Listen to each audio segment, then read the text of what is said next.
Welcome to The Last Word. It's Tuesday evening. It's the day for The Last Word. Tonight, we're going to have a very interesting conversation, and this is revolving around religion and politics, and what has been a public discussion for a while, but we never seem to want to actually conclude this discussion. So the question tonight is the pulpit being misused for political gain ahead of 2027? Is the pulpit being used for political gain ahead of 2027? Actually, the right word is misused. We have seen this conversation over and over again. Politicians attending church, particularly church, and in some cases, they're allowed to go to the pulpit and address the congregants, and they turn the entire thing political. Some church leaders have come out to say this is not going to happen in our churches. For example, the Archbishop of the Anglican Church of Kenya has done that. The National Council of Churches of Kenya have released a statement saying, we urge all our clergy not to allow politics in the pulpit. The Kenya Council of Catholic Bishops has done the same. And then there are others who say, wait, politicians are congregants just like any other person. And they represent a constituency. And so when they come, we shall allow them to speak, but only in the context of addressing the members. Our question is the pulpit being misused for political gain? Welcome, I'm Eric Latif. Tonight, I'm here with Zaha Indimuli and Ibrahim Karanja, who's sitting in for James Smart. Is it being used or misused? Is it being misused? Misused completely. It's a very difficult question. However, I would see the end result of churches or pulpits allowing politics on their platform. The end result is what we saw recently at All Saints Cathedral, goons getting into the church. The end result would be what we saw in a church in Wetima, where it ended up in violence. The end result, if I were to take you back and back and back, would be what we saw in 2007 at Kiambaa, because the reason as to why a church in Kiambaa was torched was out of politics, where people thought would run to this place of worship for refuge. It ended up being, because of the politics that was being played then, the most dangerous place. We've seen places of worship being desecrated. So for me, it is about the end result of allowing the pulpit to be misused. And they will tell us, because we have politicians here and we have men of the cloth, whether they feel the pulpit is being misused or used. It's a very interesting conversation. Again, being the Gen Z in the house, my conversation around the church might be complicated. But in relevance to the fact that this is also a very great space for us to learn, I'm just worried. Is there a separation between Kenya as a state and the church generally? Can politics ever happen without the church? I cannot imagine a Kenya without politicians in the pulpit generally. So our elections are almost halfway done in church and then halfway on the ground. And then it's this political individualization of this pulpit as well. There's a church that is known for bringing politicians come in, day out. It's when young people are saying 20 million is being given to this church, which is not a problem. I mean, you're tight, you're right. But the same 20 million to this church within an area proximity with no hospital, no school, no police station tends to raise for me the questions again, what are our politicians' priorities? And I know it's not all of them, but it's, what do we prioritize? When we say we want to address people in people's funerals, we want to insult each other in weddings, we want to say something about the country and very serious matters that concern actual Kenyan lives, in the pulpit, which I have no problem, because the church already does a great work of, keeping everyone in a sober mind to become humane enough to take care of one another. Why do politicians always constantly feel the need to be in the pulpit to address congregants? And I think that's why a majority of us are running away. I think my question this evening will be, is it the politicians, is it the clergy, or is it the congregants who actually let this happen? Well, we're going to ask this question to our audience. Among the people in our audience this evening is Dr. Alphonse Kanga, who is the regional chair at the National Council of Churches of Kenya. We also have Apostle Marvin Muzungu, who is a preacher. We have Tom Odege, who is a politician, the current member of parliament for Nyatika constituency. We have Kiroga Duku, who is a politician. He's an MCA and a National Executive Committee member of the ruling UDA. And we have congregants, Christians, and voters. You're talking about politics, you've got to remember, where 2 or 3 are gathered, those are votes. Those are votes. So I want you to just pick your boards and let's do a sample of this question, right? Marvin, here's your board, right? Yeah. Red is no, green is yes. Yes. All right. Red is no, green is yes. And let's sample some of your thoughts on this. Is the pulpit being misused for political gain? Is the pulpit being misused for political gain? Green for yes, red for no. Let's see your votes. Is the pulpit being misused for political gain? Many who are saying no. It's not being misused. Some are saying yes. Is the pulpit being misused for political gain? All right. So we have... green means no. Green means yes. Red means Yeah. no. The pulpit is not being misused for political gain. All right. Wow. So I see a majority actually are saying that the pulpit is not being misused. A minority in the room feel that the pulpit is actually being misused. So let's start with the greens. All right. Start with the lady at the back. Keruga, please pass the mic behind you. Please tell us your name, whether you worship or not, whether you're a politician or not, whether you're a preacher or not, and why you think that the pulpit is being misused. Thank you for having me. My name is Sevelina Mwihaki.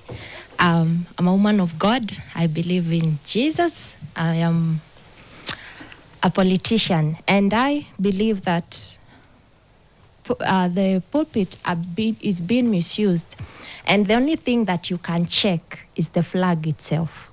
When you look at the flag in the church, it says, "Do not kill." But when you look at the flag at State House, it is shedding blood. So I feel like that is where the church and the state, there is collision.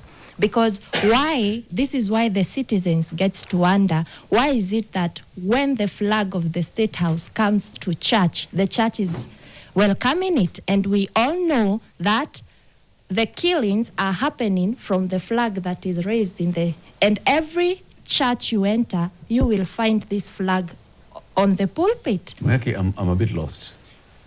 Why are you lost? Which flag has blood? This one. The flag Our flag of Republic of red Kenya. Red for the blood. Red for the flag. Okay. I mean red for the blood. And this blood is in the church and it is in the state. Okay. In every church you enter, you will find our flag. So I feel that we have been misusing the name God. Because when you look at the God of all creation is in the national anthem, and God, the name God is still in the church. So why is it that the God of, then it means the God of the state is allowing to shed blood, and the God in the church has our 10 commandments that says, do not kill. So it is the preachers to tell us what they are doing. Okay. Because we are not understanding. When you look at when our president is in a mosque, and when you look at the same president when he's in the church, when I feel like when the state comes to the church drops Jesus and welcomes the president, because yes, because when the president comes to the church, you don't how can I say, when the president comes to the church, he takes over center he stage. takes over everything. He takes over the Bible. He takes over everything. He takes over, and we all know as a nation, we all come from one womb, who is God. Thank you, Moyaki. So Yes. your vote, the church is being misused. Somebody else had a green. Okay, mwanaharakati Jayabuba, Kiswahili kitukuzwe. So, jambo la kwanza, madhabahu na siasa ni mambo mawili tofauti sana. Lakini siku hizi utapata kwamba kanisa limeamua kutumiwa na utawala ambao ni serikali kwa njia ambayo ni mbaya. Kwa sababu gani? Tusikize point ambayo amesema kwamba ikiwa rais ameenda kwa msikiti, hakutakuwa na shida yoyote. Ataenda pale kama ni nafikiri kuswali, ataswali, atamaliza kwa njia ya amani. Lakini ikiwa kwamba anaenda kwa kanisa, kuna wale watu ambao wanatengwa, kutakuwa na vurugu, kutakuwa na cheche za maneno ambayo ni makali. Kwa nini kama viongozi wa serikali wanaenda kanisani wasitumie lugha ambayo ni nzuri kama ile lugha wanatumia wakiwa msikitini ama sehemu zingine? Jambo lingine, tumeona kuna wakati rais alisema kwamba kuna kanisa zitapunguzwa, lakini hatukusikia kwamba akisema labda kwa msikiti kuna msikiti ambayo itapunguzwa. Jambo hilo linaonyesha kwamba bado tuko ile kanisa yenye anarudi anaidharau. Alafu hao viongozi wa kanisa ambao anasema kwamba nitafanya hivi na hivi, ikifika kesho ndio tutaona kwamba amewaita State House. Leo hivi viongozi wa kanisa watasema hakuna siasa kanisani, lakini kesho wakiitwa pale watapewa pesa waweke mfukoni, utasikia kesho tena wanaruhusu hao viongozi wanakuja. Kwa hivyo kanisa siku hizi hatuna kule kuabudu kwa kweli, lakini viongozi wetu ambao ni wa kanisani wameamua kukubali pesa kutoka kwa siasa. Asante Abuba. Madhabahu yanadhalilishwa. Kuna mmoja pia alikuwa na rangi ya kijani pale. Tell us your name please and why you think that the pulpit is being misused. Okay, I'm Kennedy Soita, community champion, anything for my community. So the first reason I think the church is being misused, and the people who are failing us are our pastors, because these are the same people giving out the platform to the politicians when they come to church, and they allow them to speak anyhowly. So mi siwezi sema ati ni congregation iko na hiyo issue, because the platform is being given out by the church. What do you mean by the church? Okay, by the pastor, sorry, by the pastor. So like, for example, Ibrahim, in your house, you're the head of that house. So I cannot come in your house and I start to dictate things without your permission. You can decide to chase me away, ama uninyamazishe. But our pastors today, when you ask them, they will just tell you, nikimpatia nafasi, sikujua atapiga siasa. That's the reason they're giving us. But I believe the same pastors, they have that privilege ya kunyang'anya mtu microphone. Because at the church, we don't want to know your position, whether you are an MP, MCA or governor, we don't want to know that. Tukifika pale, sisi wote ni to the same. So if utanipatia microphone, then I start to talk my own things, you as the pastor, uko na hiyo ruhusa, like uko na hiyo idhini ya kunyang'anya microphone. And the other day, here with my friend, Mr. Kanga, is a good friend of mine. We met somewhere, and I guess that was the reason he gave out to me, that when these people come to our church, hatukujua wataongea hivi, so sometimes hata sisi natupatanga off guard. And I just asked him a simple question. Last year, I think it was in Western Kenya, where Cleophas Malala was talking, and Savula was telling him, time. And unfortunately, microphone ya Cleophas Malala ilizimishwa. I think some of you can remember the incident. And Malala picks his microphone from the car. Akamwambia, mimi nimejipanga, hata ukizimisha yenyu nilikuja na yangu. You remember that? Yeah. So I believe pastor anaweza ambia wale watoko pale mbele, zima microphone, huyu jamaa anaongea matusi. But instead, sasa utapata. So they don't take control of the pulpit. So I think let's sample some true no's before we come to hear from the politicians and the pastors. So we'll come to you, Dr. Kanga. We had one read here in front. You don't think the pulpit is being misused. Tell us your name and why you don't think so. All right, thank you. My name is Tony Blair, student leader JQuat. So tonight, the discussion is quite interesting because I want to challenge the question before I come up with a valid answer. You are saying, when we hear the citizens of the Republic of Kenya crying and each and every time about corruption and inequalities in the government and maybe the people who are concerned in the political field, it means there's a mess somewhere. And therefore, to fix this mess, we have to understand that for great nations to rise, there must be two great pillars and institutions that we have to endure with, and that is politics and the church. And therefore, when we come to the issue of politics and why I have to object what is being said. One thing that is happening is that leaders, they are also Christians as we. And as the MP had given an example that before he became the MP, he was a member of the church. And therefore, you get that some of these members of the church participated even in the elections. Now, what comes here is that the church or the pulpit teach us about the conscience. And therefore, politics teaches about the policies. Because these two things, if they combine, the nation endures. And two misunderstandings now come around. When people see politicians as a culture that has been developed, you get that even the citizens themselves who are in the church or the people who come to worship, there's a culture that when they see a politician, they try to rate what is outside. That today the president is coming, I know I'm going to have food in the house.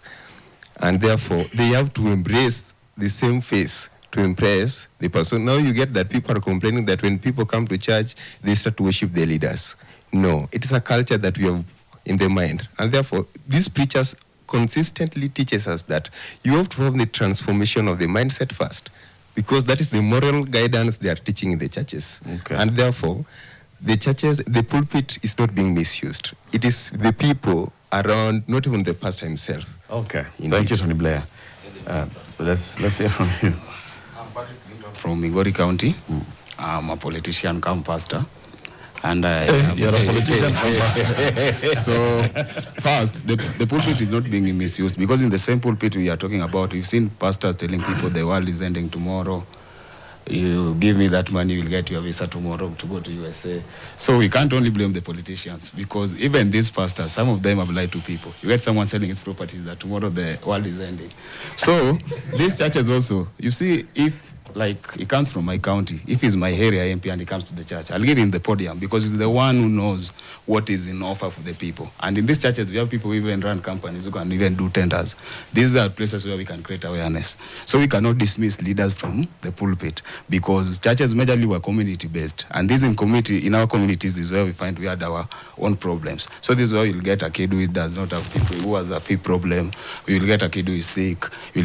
I even think churches should be given an opportunity to do school building classes so that they build their own churches. But when you tell me you want to call me for a rampe, then when I come to the church, you cannot give me a pulpit, then that is very wrong, because the pulpit has been misused by everyone. I think churches should be used politically, and pastors should be used also to create political awareness. I want to challenge you. I want to challenge that argument. A good number of constituencies in Kenya are not Christian-based constituencies. Speak of the north. The leaders there, do they communicate about government policies to the people? You know, I can only speak from where I come from. I come from Migori. I don't come from Kenya. I can only speak from for the place where I come from. Where I come from, in Uriri, the MPs are torches there. When he comes, he'll say, these are the opportunities we have. Register for SHA. And those are the places where you can meet people. You know, there are old mamas who can't go to those rallies. They will only attend the church services. So you can this is a place where you can meet them. You have everyone. You have everyone. So even the chief can come and speak in church. Yeah. The politician will speak in church. Yeah. Okay, Patrick, Asante. Let's take a quick break. We come back, and now we hear from people who have more skin in the game. All right? We have Patrick has skin in the game. He's a politician, come pastor.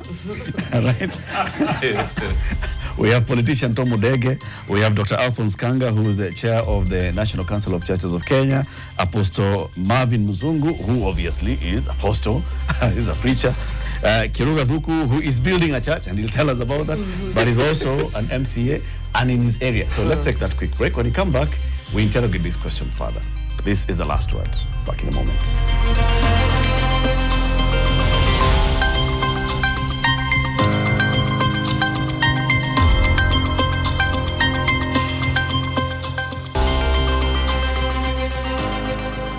Welcome back. This is the last word, and tonight we are discussing church and politics. Is the pulpit being misused for political gain, especially as we head towards 2027? Tonight is Eric Latif, Zaha Ndimuli, and Ibrahim Karanja.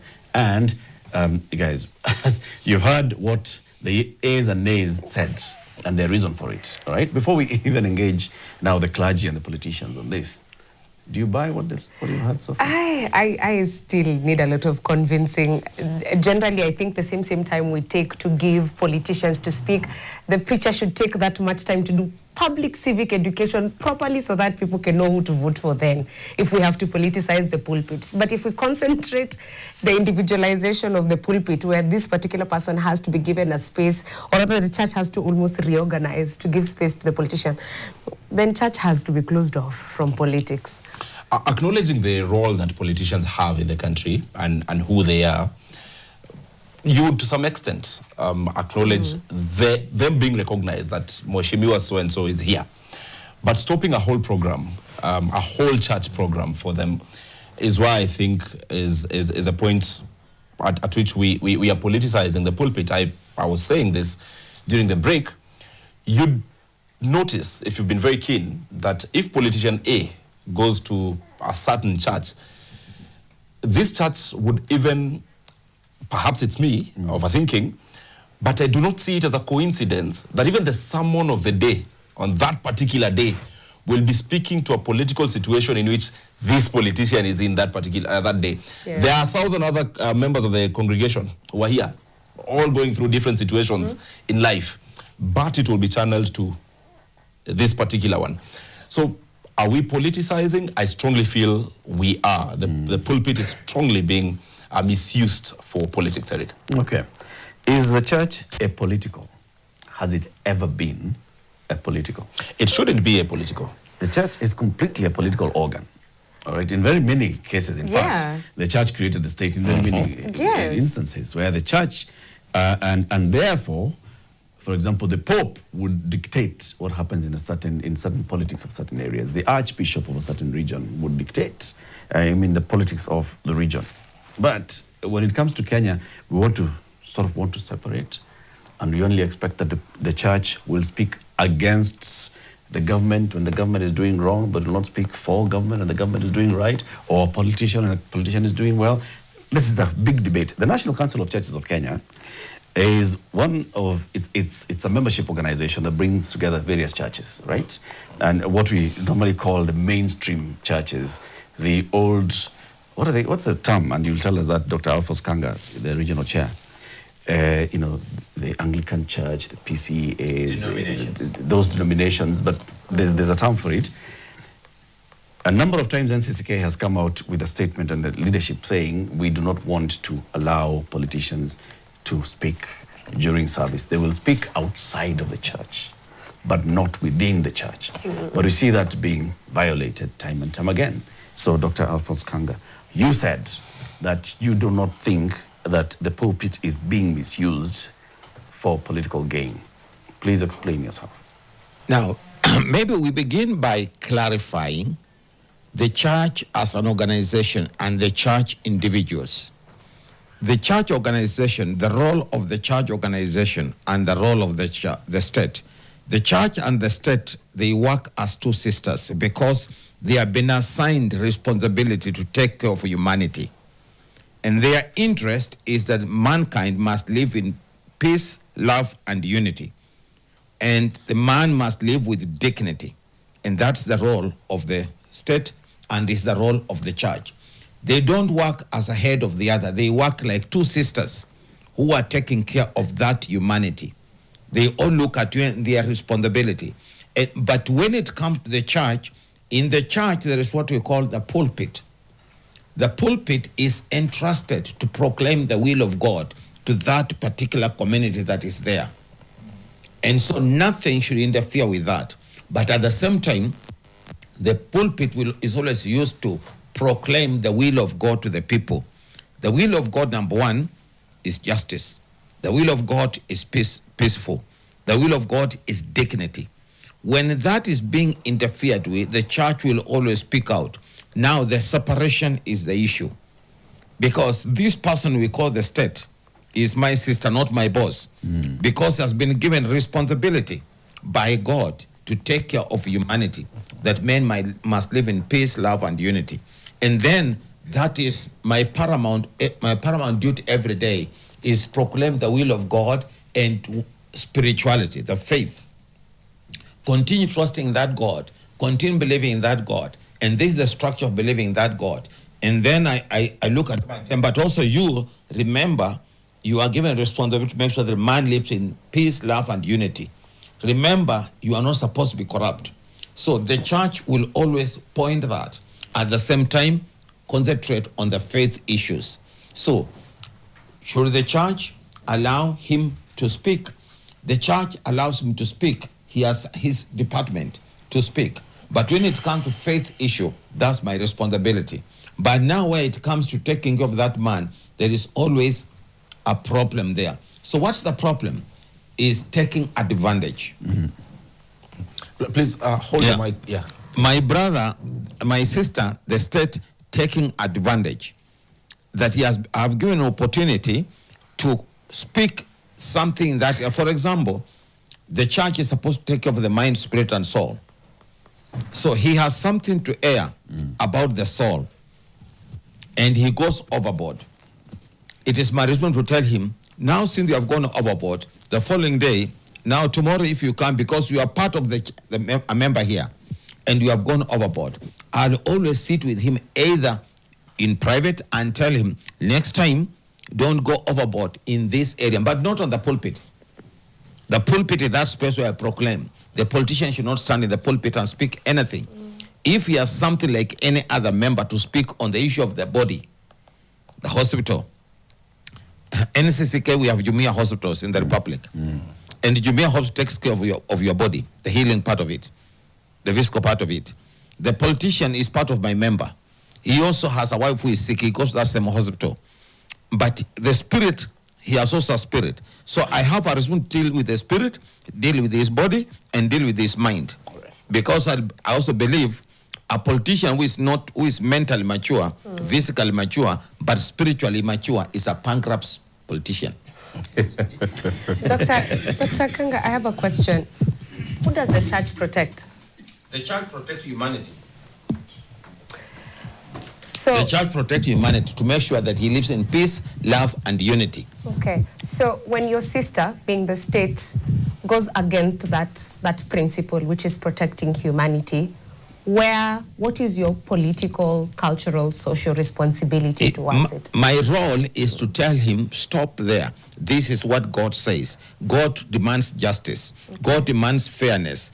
God demands no corruption. So I'll always interfere with him when I think what he's doing is not within the will of God, because I have the book. And when they don't listen, and when they don't heed to the advice? Faith comes by hearing, and hearing the truth on a daily basis. So every day you speak it until you hear. All right. Do you think the churches in Kenya do that? Yes, we are still doing it. Every day? We do it every day in the pulpit every Sunday. The problem is you. That always when you come, the problem is you, when you come in church, the only thing you'll come and speak it out is what the politician says. You hardly say what I said. Always you come and say, when Mheshimiwa said this, you never saw the pastor told Mheshimiwa to shut up and speak the truth. All right. Mheshimiwa Odegi is here. Thank you very much. I still want to say that... please, for purposes of our audience, just introduce yourself, please. Okay. Tom Odege is my name. I'm the current member of parliament, Nyateke constituency from Migori County. I still want to stand with what I said, that politicians don't abuse the church. What I want to start with is that we need to agree that we have rotten eggs, both in politics and church. In the church. That one is a fact which we must accept. Today, if I go to the church, where what people are congregating, as a leader, there are things they expect to hear from me. Because that's an opportunity given to me that my constituents are gathering in one place. So when such an opportunity is given to me, I first should know that I'm a Christian, I'm in a church, and what do I need to communicate in a church? Do I need to injure somebody or not? The word is not. So when I go to the church, I can only make announcements. And announcements will border issues related to, let's say, our children are going to school, we are going to give bursaries. Like now, when I attended the last church, 2 of my schools were banned. So I had to stand and talk about it and ask the congregation that the 2 schools banned here are all day schools. Do you want to tell me you don't know your children who banned the school? Today, when I'm here in the church, I've not heard of any student arrested. So you, as parents, you are with your children in the church here. Do you want to tell me you don't know? And if you have not taken any action, do you expect me to come and build that school? I will not. So you have to take the responsibilities because you have failed as parents to guide your children, and their banned at school are built using the public money. So that one I did in the church. Then number 2, you also now, that's an opportunity of also identify students from very low background who cannot afford school fees. And you take the records and you go to the office and instruct the office to support them. So you go to the church and enlighten your congregations to do that. Where I say they are rotten eggs, when you're given such an opportunity, you don't use that an opportunity inside the church to insult others. It's not healthy. And again, now the church, when an elected leader is in the church, you don't give opportunity to those who are not elected because you are going to cause controversy in your own church, which you need to avoid. So sometimes the opportunity to do politics is provided by the church leadership. So if you are strict and you give guidance clearly, it will work very well. Using the yardstick or using the, let me say yardstick that you've given us, that if you're given this opportunity, you should not use it to insult other politicians. And you being a politician, do you think your colleagues pass that test? Majority. But in my opening remarks, I said we don't miss rotten eggs. That's why I'm asking now your thoughts. Do you think your colleagues pass the test of the yardstick you've given us? I'll say the majority. Do you know in that parliament where we are sitting in, we have reverends elected. We have preachers elected. We have pastors elected. And they are sitting there as members of parliament. But again, I don't want to deny, we have some people from also wrong quarters inside there. And the fact that they are leaders, they will use that opportunity because they are wrong ones, they'll use it wrongly. So that one I don't want to deny. Now when we come to the church, where I said there are also rotten eggs, we have to also agree about the intentions of forming a church. If I form a church as my source of employment, then I'll source for people who can come and benefit me. Who can finance. Yeah.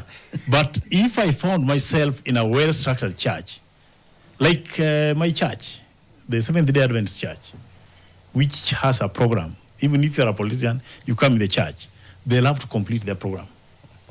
It's when you'll be given the opportunity to make the announcement. But they will not stop their church program because a politician is in charge and alter their program.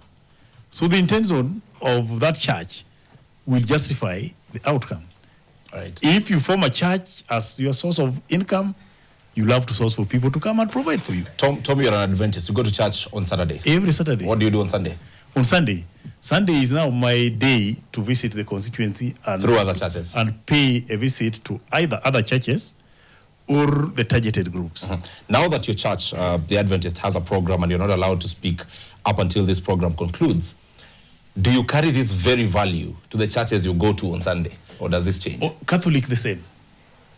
Catholic Mesa you cannot change. Do you carry... Then, you know why I can't answer you directly? Because what I told you, and you've gotten very clearly, the intention of forming a church. So if you went to a church that is not Catholic, because it's a Sunday, of course, not Adventist, went to a church that is started by Ibrahim Karanja, okay, would you carry the values of the SDA to that church? Or would you now, because this is an open platform, politic? No. Me, when I go to a church, I rarely do extra politics. I make only announcements. And that's why, even if you count my constituency, I only attend burials of my close relatives. Others I contribute. Why? You go to a funeral, a burial where the family is seriously injured by the loss, then you turn it to a political forum. Then the so-called goons and everybody can erupt. And at the end of the day, you leave that family injured than how you found them. Allow me to throw it to Apostle Marvin. Tom Odege has spoken about the structures in this, let me say, traditional churches, the Adventist Catholic Church. Before you give him, let me say one thing, just one. What we need not to forget, in Kenya where we have our history. Those who have fought and stood against bad rule in Kenya, church is not left behind. So that one, we have to also give credit to the church. So those who are in the church currently, so not forget that. Fair enough. How do you make sure they stay in line when they come to your church? Thank you. My name is Marvin Mzungu. I'm an apostle by calling. And this is my verdict about today's discussion. The discussion of today is, can the pulpit be manipulated? And this is my verdict that pulpit cannot be manipulated. Is the pulpit being misused for political? It is not misused, and it cannot be manipulated. Okay. Why am I saying so? Because the pulpit is a focal point for teaching and preaching. It should be only for teaching and for preaching, and nothing more. By this, I mean that we read from the scripture. In the book of 1 Corinthians, the Bible says that Paul is speaking to the church that he may know Christ and the power of his resurrection. Another thing, that Jesus Christ is the founder of the church. And no one on his own can say that they own a church. A church is not for an individual. A church should be founded on the foundation which is Jesus Christ. So whoever says that he owns a church or owns the name of the church is lying to themselves. So at this point, politicians should be allowed in the church, because that is an arena whereby they meet with the local people. They get to interact with the less fortunate people within the society and empower them. If they can find one person who is less fortunate, at that moment, that's the point they can use to elevate that person's life. It might be personal. I have a very big problem with this whole narration that politicians have to come to church to pick the less fortunate children. I'm always of the idea that these funds should be put in structure for all children in Kenya to access these things because it is their right. But then it's like, why? We have capitalized on Kenyans' poverty so much. And then we have found a way to allow politicians to access it at the pulpit too. And it's this sympathies that when they come to the pulpit, they address things that they know they can do in parliament, which is my problem. Like, this effort that is being put on the pulpit could be transcended in the houses and pass policies that support these children. Why the pulpit? Because politicians, mostly they are not accessible to people, even within. Isn't that a problem democratically? A church should be a place of love. It should be a place of whereby people can be shown sympathy, whereby people are demonstrating the values of Christ. So, yeah, values like integrity, transparency, truth, do not kill, do not murder, do not worship idols. It's all being done in the church.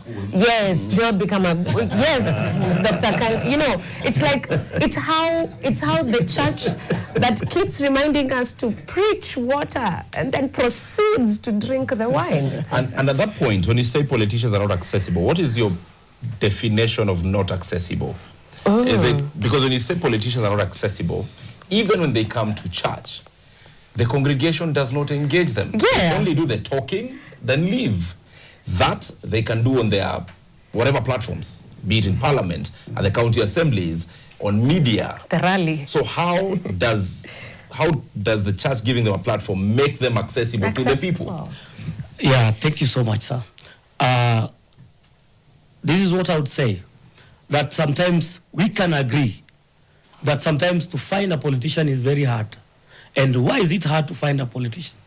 That some of them, majority of them, I can say that they don't have the Christ value in them. So when they come to church is a place whereby they can be able to be remorseful and maybe they can be able to begin thinking about the people within their community. They can come back. That's what I'm saying. You can come back. For 2 minutes, Like anybody else. You can forget. You can forget about your community. For forgiveness.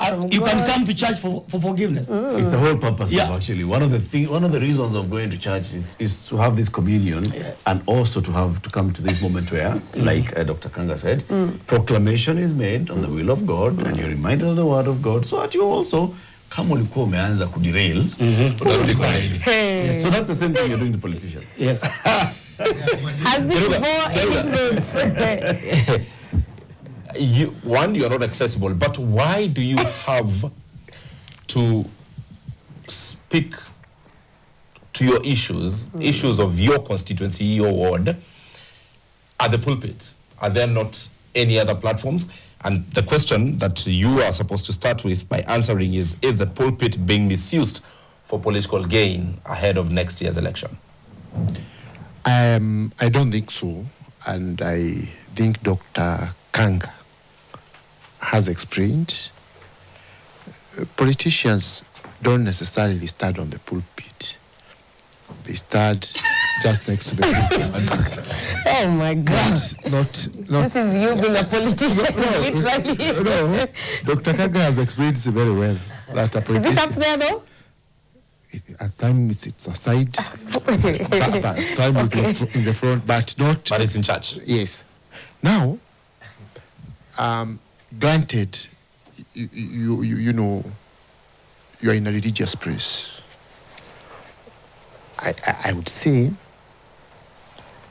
we don't have a systematic use of the pulpit with bad intentions that we need to agree about. But again, like you were saying here, in every sector, be it among politicians, among the clergy, among accountants, name it, they are the good, they are the bad. And that's why you find, I was giving you here off air the example of Bishop Luigi Rocati, who was murdered. The main suspect ended up being a clergyman, a clergy person. What does that tell you? Look at the story of Jesus Christ. He was giving the story of the Good Samaritan. He said a preacher passed there. He just left an injured man lying down there. A good Samaritan who was not necessarily a preacher came and rescued that man.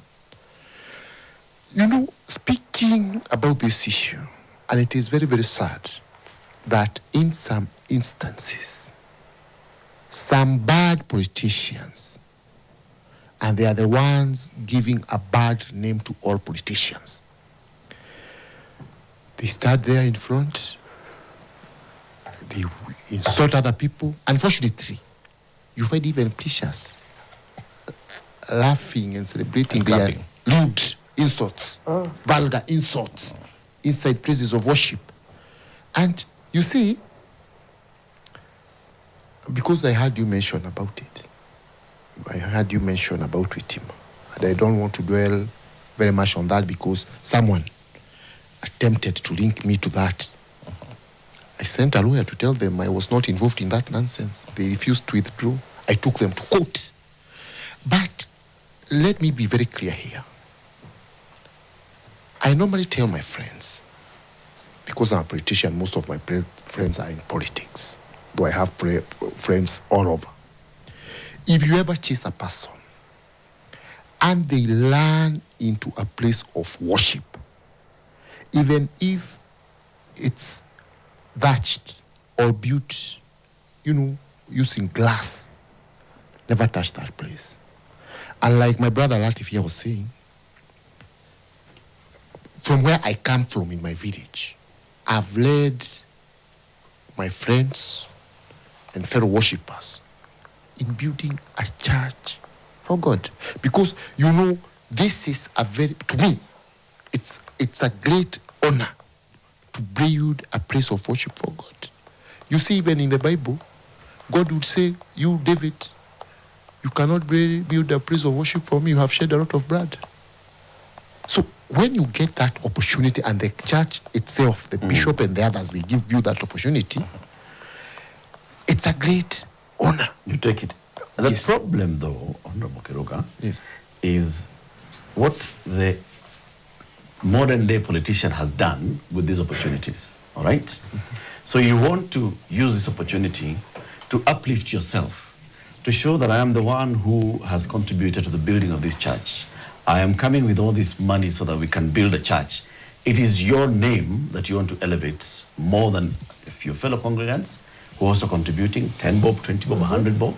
It is you who wants to elevate yourself.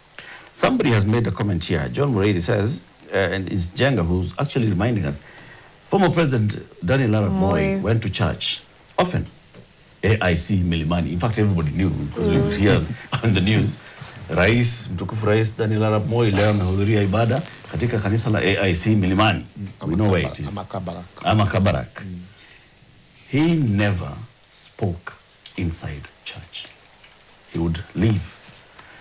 Moi obviously contributed to the building of many churches. You would not hear him saying, Imajenga. He'd lead harambes for building of schools, of hospitals, of other projects. Church, hardly. What we are seeing with yourselves, politicians, is that you are part of the contributors of building a new church, but you want to say, I am building a church for my people. That's what you just told us, Kiruga. That's a problem. I've said, in fact, I have used the word pururo. You are trying to pin me down, but you cannot, because I've said, I and my friends and the congregants. But the issue is this. It has also become a very big issue about who is doing what. You even saw some people telling the president it's wrong to build a church in State House. I mean, we want to politicize everything. But the thing is, whatever you do or don't do, there'll be an impact. It's like we say, you are doomed if you do, if you are doomed if you don't.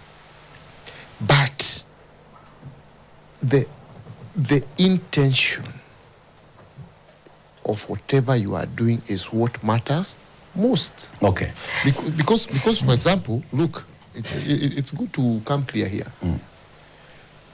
When I participate, when I mobilize my friends, we build a church. I'm the chairperson of the development of that facility. So, I'm not doing it much for personal recognition, but as an appreciation to God. Personally, I've been in politics for about 30 years. I was first elected a party official at the age of 19. So, with all those things we are being bombarded with in our area, Tukonia, I don't know, Kuda Gutuba, I don't know, Wasalitu wa Jamii, I don't know, all those that you will go home, na hutaenda kwa mtu. So, with all those things, you feel, and in fact, you want to proclaim, even Jesus said, you cannot write a lamp, then you can't fill it with a debe. So, we want to be known for what we stand for. Who you are and what you stand for. Yes, okay. So wakati if I want to participate in building a place of worship, I want to be described for whom I am. And you see, there are some very bad politicians. They are coming here. They are saying, you are participating in destroying places of worship. Thank you, Kiruga. Thank you. Latif, what is playing out, even as you take it, the politics you're speaking about is already playing out. There are politicians who say you participated. I'm also wondering, so, even the Bible says, when your left hand is giving, your right hand should not know how much you give. Wait, because it's something you've said. So if not the church, right? I'm taking an assumption of maybe if the churches stood firm and said, there's no politics in our churches.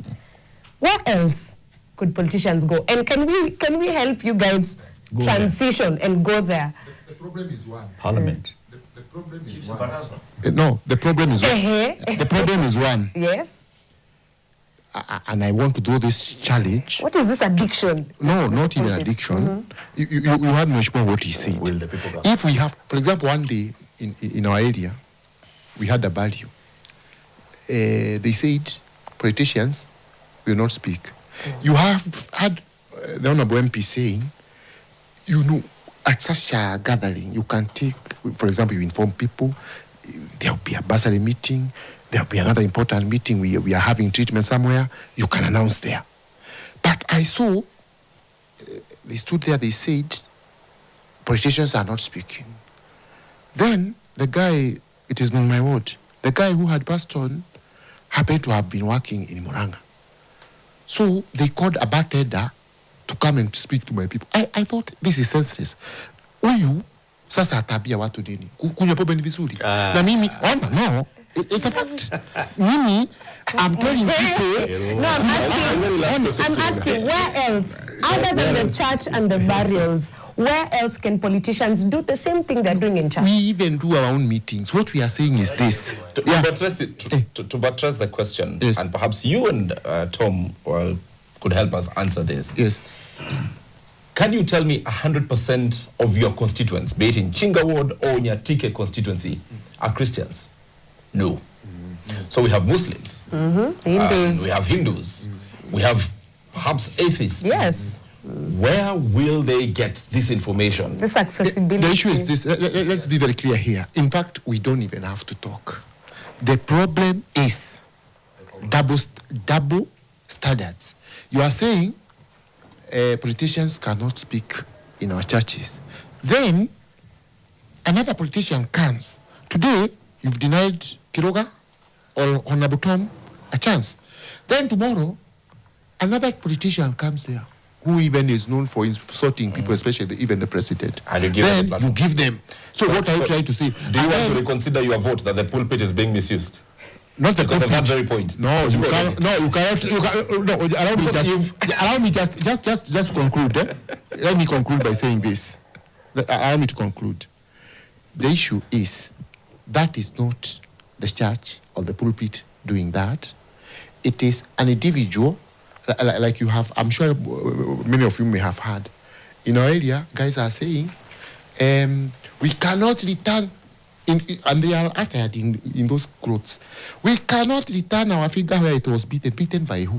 You are spreading very bad gospel. You see how So you're saying the clergy are the ones who are misusing their own pulpit? Some clergy are misusing the same. The way we say they are bad politicians, there are some bad clergymen. And some politicians are misusing the pulpit. Your vote should have been which color? So the pulpit is being misused. No, it is not the pulpit. Please pass the mic to the gentleman at the very end. Okay, let me say something before we move to pastors to politics. I want to answer your question. A serious politician must have his own structures on how he can reach all his constituents. Yeah.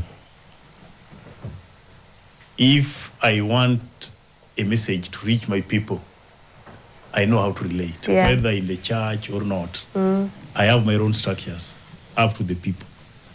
Where I think you are trying to push my brother here so much, politics and religion are somehow interrelated.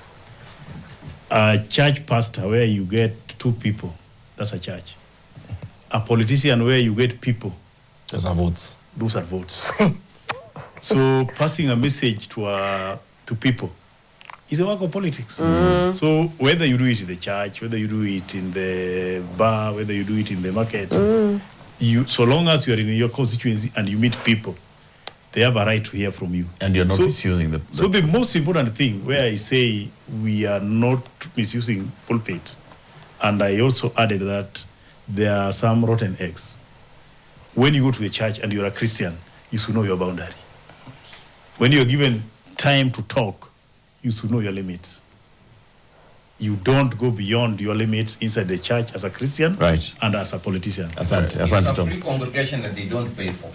Yeah, we'll come to you for conclusion. I want to hear from the gentleman here, and then we can pass the mic behind there and then hear from some people. We are soon winding up. Right, my name is Agre Michael. I'm an associate pastor at the Well Church. At the what church? The Well Church. The Well Church. Okay. Well. Yes, the Well Church. I think I'll start by saying this.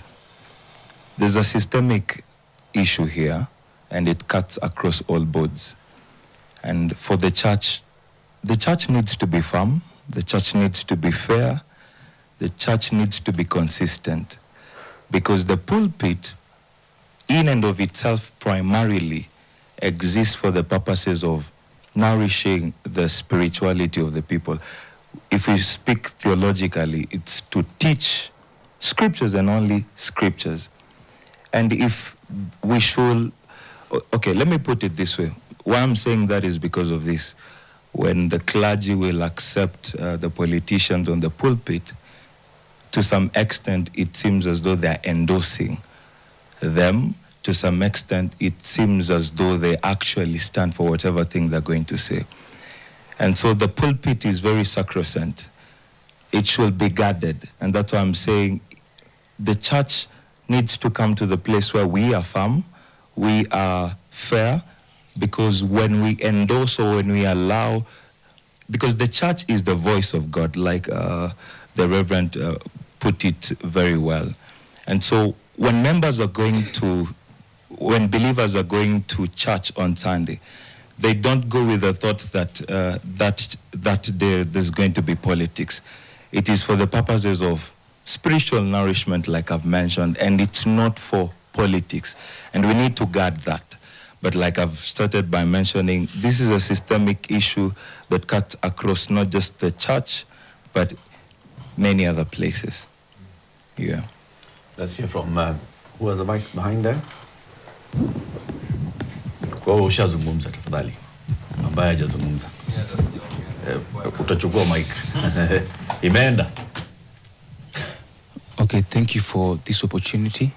My name is Willard Omura, and I'm a financial analyst, but most importantly, I'm a very strong believer, and that's why I love to, share my intimation about this. So my stand is pulpit is being misused. That is my stand. And so I think this is, I can describe this as a kind of, a trial. Maybe God is trying to separate, this is a mechanism God is using to separate the right a good church and a bad church. Mm-hmm. Currently, what is happening in our churches is not pleasing at all. And making a pulpit to be a central of political mobilization, that is not something that is in the will of God. Now, I'm not preaching, please. So, I believe in one thing. When you are a church leader, you need to be very firm. And so I think the problem is on the church leaders. One, they cannot stand firm. I don't have a problem with a politician coming to church, but they are not firm when it comes to, telling or limiting the politician on what they should be saying, okay? Mm. They are not like limiting them. They're just giving them the pulpit and there we go. Say what you want. A leader, the gospel itself, when you find yourself as a Christian leader and you can't preach on the repentance side and on the, like the things that are correcting people. You stand on the side that are pleasing people, like you want to please the politician because it's there. So my take is, let us yearn to restore back the prophetic voice by protecting the pulpit. Thank you. Yeah. Strong point, Aton. Strong point, Aton. Yes? You can give the mic to... Okay, my name is Joshua. Yes, Joshua. Molly. I'm a young Jay-Z, and I love the Lord. You're a young Jay-Z? Yes, you Gen Z. Okay. So I would love to concur with Mheshimiwa Tom what he has said, that they are both a bad politician and good politician, and they are bad clergy members and good clergy members. But also to add on it, they are also bad congregants. And the people in there, because you see, these politicians are coming to talk to people, and those people are excited. Yeah? And you know, there is a generation that has been raised to know politicians as people who give money.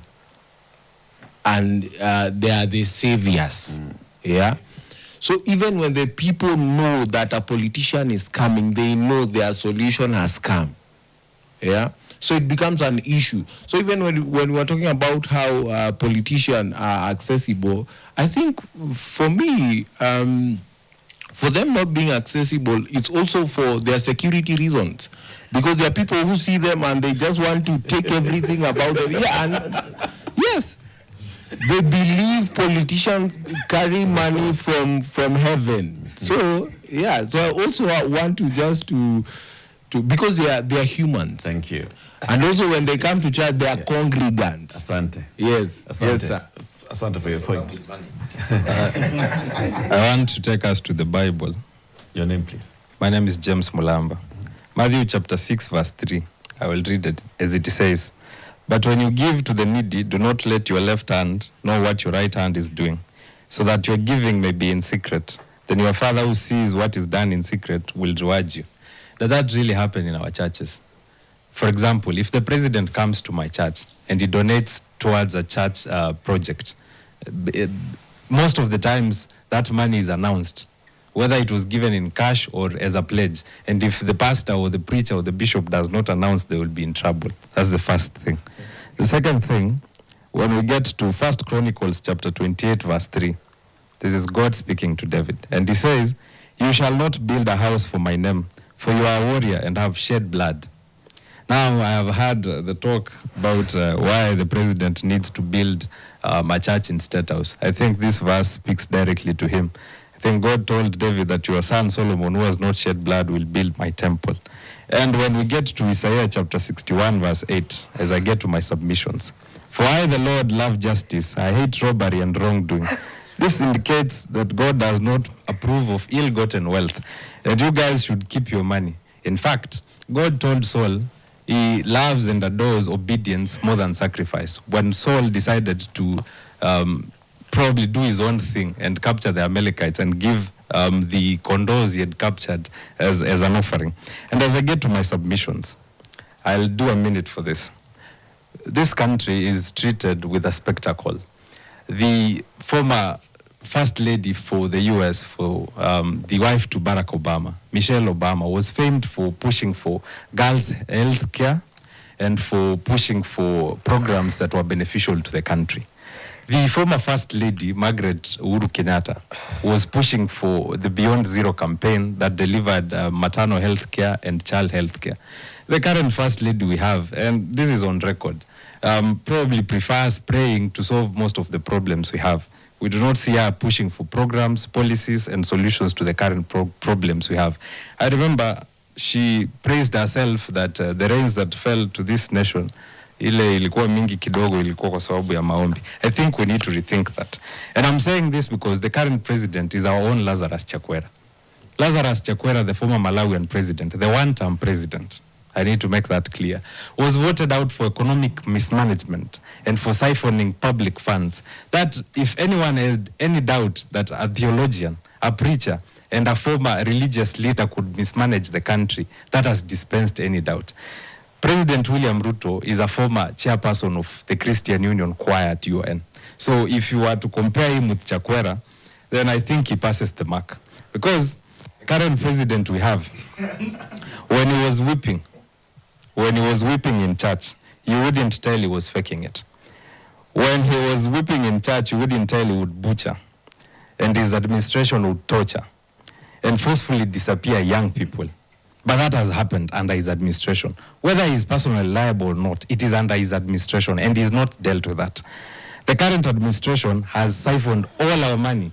We have a problem in this country. And as I wind up, Nelson Koech, the MP for Belgut, if I'm not wrong, on national television cautioned the church for dabbling in politics, while they themselves take to the podium to do politics. So it is okay when the government of the day does politics in church, but it is not okay when the opposition does politics in church. In fact, they would rather tear gas you as a member of the opposition party when you're doing politics in church, but not tear gas themselves. You saw the other day they tear gassed Gachagua. Yes, and as I wind up. The minute that was a wind up. This must be a politician. This one we have to respond to. Yes, exactly. Well, you can sit here as a member. They will respond to this. And listen to irrelevant answers. For an administration. All right. As I wind up the mic, please, 30 seconds. And because we've opened a Pandora's box, I think we really have to give them 30 seconds each to respond. Please. For an administration that clinched power by riding on the piety of Christians and on unsuspecting Christians, I think the bar must have been we must put the bar so high. I thought they would be reverent to the same Bible, to the same God we worship, and I thought they would conduct themselves with higher standards. But we've not seen that happen. And with that, I think I will drop the mic. Thank you very much. Can I respond first because I'm next? Oh, and he said this election is a spiritual battle. I do not understand when elections became a spiritual battle. Make it 30 seconds because I want the political players. I think in my opinion, we must have missed the question that we are discussing, because if we go that direction, we will have to bring analysis of who has done right and wrong. We'll be accusing people. But where we are talking about the pulpit and the politician. All of them. So we might have gone a little bit out of the question, but I ask we stick to the question so that we under the church and politics, the church and the preaching is one or the other. And all of these people, there is no good or bad. We are all sinners. Thank you, Reverend. The misuse of the pulpit is, I think, what led us to that discussion. Yeah. It's only fair that we also allow them, the political players who sit at the center of politics, to respond. Let's start with you, Kiruga. You sit in the neck. Thank you very much. Thank you very much. You know, some allegations have been made against my party leader, who is also the president of this country, and also the First Lady. And let me first start with, you know, the First Lady has an office. And it doesn't mean, I think everyone in this room prays to God at their convenience at one time or the other. It doesn't mean because you are praying, that is the only thing you do. The office of the First Lady is involved in a lot of development activities in this country. I stop at that. The person of the president, whom the speaker, and whom I want to address very respectfully, because I don't want to descend to that level of discourtesy I've had him engage in.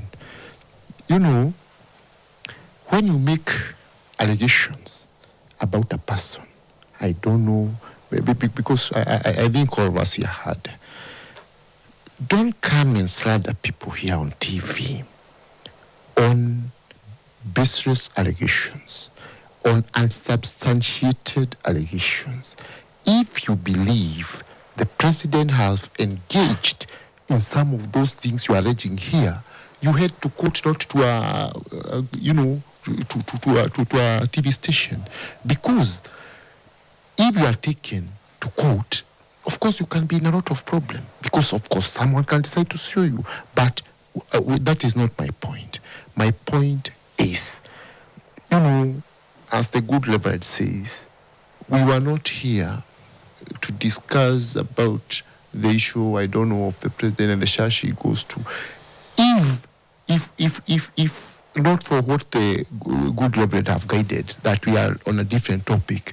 If we were to come here, and I shall let you can call us for that, if we are to enumerate the good, positive things the president have done for this country, we could do, and there are so many and there are so much. So I just want to plead with our audience, don't just come here and make allegations, because even we know a lot of very bad things some of the guys in the opposition have done, but we cannot bring them here. This is a different topic. Point made. I think, fair enough. It's important that we remain on the path that we are discussing. Mheshimiwa Odege, very briefly. As we started here, we were accusing the church of allowing politicians to do politics in the pulpit. And I want to accuse you of also allowing a congregant to come with his own personal feelings. Freedom of speech. No, relax. You talked about the church and the pulpit. And now when you are here, the same thing is happening in your show, and you're quiet. Freedom of speech. This is not the church. This is not the church. If it is a freedom of speech, then we don't need to accuse the church, because those are also freedom of speech. So let us be very fair. Well, let us be very fair to the church, and also be very fair to politicians if you want to exercise our freedom for speech. Today, when we came in here, we were given ground rules. And the ground rules were restricting us to the topic of the day. And by bringing other things which were not within the topic of the day, may make us to be tempted to have a debate for the whole night. Like now you bring in the name of the First Lady to the pulpit, the name of the President to the pulpit, and you compare with other First Ladies, which was not within our reach today. So what I want to put across, next time, when we come in a discussion like this, and we have set ground rules, stand by it. Because we have different views about the rule, and our president, the First Lady, and our country. Some of us lived when Kenyatta was there. Some of us lived when Moi was there. Some of us lived when Uhuru Kenyatta came in, Kibaki, and now Ruto. And if you bring a topic of this kind, it will force us to go back and compare what has transpired in all these people. And again here, if we bring politics of opposition and the government currently, this discussion here will not end. So let us respect each other. Tom, when we come in here, we do what you instruct, then we give you easy time. Point made, Tom. Thank you. Thank you. Thank you. So we have completely run out of time, and we've got to come to a conclusion. And like Mulamba had actually said when we were off air, this is one of those where, do you actually have a last word on it? Right? Yeah. There are various issues that we are raising here. One is, we are talking about what is the responsibility of the clergy in that place called the church, and the sanctity of the place called the church, or the religious gathering. What is the responsibility of all worshippers who come, including those who have positions of leadership, whether it's community leadership, it's political leadership, is whatever other kind of leadership, even those that have been appointed, ministers and ambassadors and others. What's their responsibility within that space? And how do they all use that space for the betterment of the country, and in respect of the fact that people have come here to worship and to get spiritual nourishment? Now, of course, all the things that we've said are leading us towards one conclusion. Oh my, do we have a conclusion? I think everybody bears a social and political responsibility. I think the existence of community and the existence of us as humanity living together creates a space where church needs to present its obligations, politicians and congregants as well. But yeah, I think the church should stand firm, honestly, on keeping the politicians in the correct sense of speaking to humanity, as we're saying, and prioritizing dignities also with how are we creating spaces for politics to be done by Kenyans without having to whitewash it with religion and the scriptures. I think most pastors and preachers should spend a lot of more time this coming campaign season educating Kenyans and those three virtues of dignity, trust, hope and love, and unifying the country, and a less more time giving politicians the groundworks of dividing Kenyans, or rather using the pulpit to tell us every other thing. Sunday is a day of grace, same to Saturday and all other days of religious enterprise. I think it would be good to allow Kenyans to meet, to praise, to worship, and then go home and then decide when they want to do politics. I think let's all bring all Kenyans to a position of dignity. By this I mean, and what Reverend referred to by the time or before we started this show, is that someone who attends a church in Karen, a political player, may not be given an opportunity to speak in that church, but that same player in a different area, perhaps different in terms of the economic setting of that particular area, will be given a chance. And this is why I'm saying we all need to give all Kenyans dignity, because if there was fair dignity, then all churches, all places of worship would operate on sort of the same wavelength, and would not see the desecration of places of worship, and would not see the misuse of the pulpit for politics. So is there misuse? To a large extent, yes. But this can only be gotten rid of if we give dignity to the people. And that's the last word. Thank you very much for watching. Have a lovely evening. We'll see you again next week, next Tuesday. Good evening.